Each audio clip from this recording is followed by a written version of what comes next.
what to do in this multiple offer market, right? I know this is something that is stressing out a lot of people. So, okay, there's different things that you can do when you're competing, let's say, with a lot of buyers and everybody loves that one house, right? Okay, so one of the first things that you are gonna probably end up competing against could be an all cash. What to do? Well, if that all cash is the price that they're sending their offer is to the price that the sellers want, it could work, of course. But sometimes us with a loan, we could send also very good offers. So, of course, the conventional loans they could be anywhere from, 30%, 20%, 10%, 5%, or an FHA, which is 3.5%.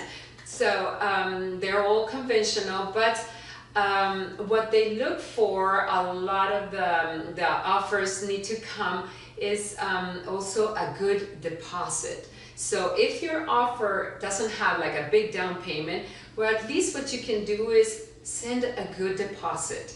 Why? Because that gives, like they say, put some skin on the game, right? So if you are offering, let's say what they want, or maybe even a little more, now always remember, so if you're offering more than what they're asking for, and the appraisal comes at what they're actually asking for, and there's a difference, remember that you're gonna have to pay for that difference because your lender won't. Okay, so going back.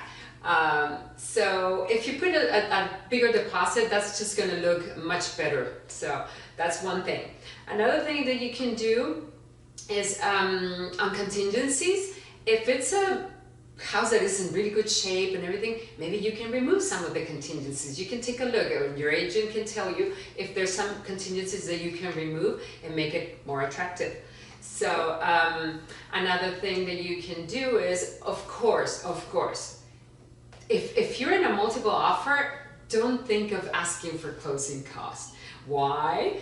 Because when you ask for closing costs or part of, half of them, whatever you're asking for, that amount of money, the seller's going to look at it as, let's say that it's a $500,000 house and you're asking for $5,000 for the closing costs. Now you're offering a $495 offer. So it's money. It doesn't matter from where you subtract. So think about that. So you need to have the money for the closing costs right now. So another thing that you can do is, why don't you write a very nice letter to the seller? That makes it very personal. It just looks really good. Some of the sellers, I'm not going to say everybody, but some of the sellers, if they have several offers that are very similar, they sometimes go for the one that they say, wow, this family really loves my house. They're really going to take care of it. So just try it. It might work.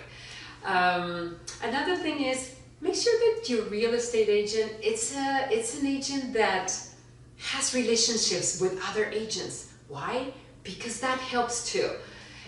If I'm the listing agent and I see an offer coming from an agent that I know that they move fast, they work and they close the transactions, and it's going to be an easy transaction for my seller, it's going to be easier for me to pick somebody from everybody that I don't know, to go with somebody that I do know and that the family looks really nice. And another thing, that you submit your offer with all the requirements that I need, which is, right now we are asking for the paid form, which is the coronavirus form. We're asking for pre-approvals, everything. So send everything. So make sure that your agent sends all the documents that they're asking for, even just for the offer, not just the residential purchase agreement. So you need to send everything just to make sure that they know that, hey, this agent sends everything and I don't need to be asking, hey, where's this form, where's the other form? So those are the things that I would say, just pay attention to all of it.